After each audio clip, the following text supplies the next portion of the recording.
3 faits que les fans de One Piece doivent impérativement accepter. J'ai hâte de voir les faits, parce que comme d'habitude, il dit que des facts. On va voir. Fait numéro 1, à l'heure actuelle, aucun membre de la marine ne peut vaincre Rayleigh Vieux en 1 contre 1. Marine, alors déjà pas... Ah, quoique. En vrai, moi je crois que si. Alors là, vous allez être choqués. Oui, Ake va défendre Akainu, mais pour moi, Akainu peut le prendre. C'est censé être le GOAT de la marine, tu vois. Là, actuellement, c'est censé être le plus puissant de la marine, je répète, de la marine.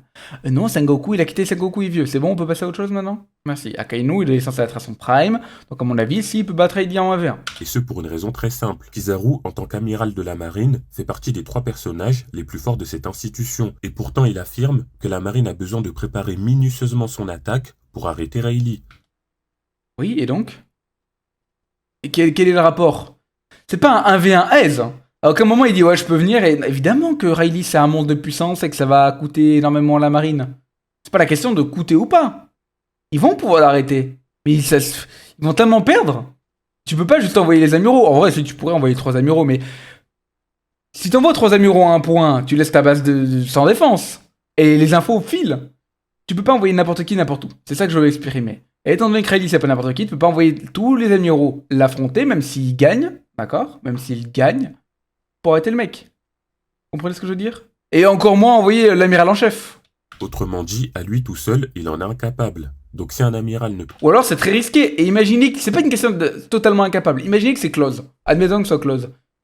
Bah imagine Kizaru il meurt.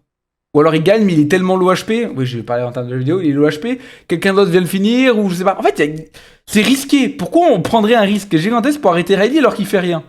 peut pas arrêter Rayleigh en 1 contre 1, aucun autre personnage de la marine ne le peut. Pour moi, Kizaru est moins fort qu'Akainu. Fait numéro 2, Barbe Blanche aurait pu solo la marine à lui tout seul. Non, il était malade. Prime, oui, là non. C'est pas moi qui le dis, mais un databook. Oh, vous commencez à me casser les couilles avec vos databooks, je vous jure. Je vais créer le FC anti-databook, je vous Car promets. en effet, avec son fruit du tremblement, Barbe Blanche aurait littéralement pu anéantir la marine. Et là, vous allez sûrement me dire, pourquoi ne l'a-t-il pas fait? Eh bien, tout simplement, car il se retenait. Car sinon, il aurait pulvérisé son propre équipage et surtout, il aurait tué Ace. Ok, on refait le combat. Il arrive devant Marineford, il enchaîne les coups de poing séisme pour renverser Marineford. Ouais, mais peut-être qu'il aurait tué Ace. Ok, bah c'est peut-être plus malin d'envoyer toute son armée? Se faire massacrer?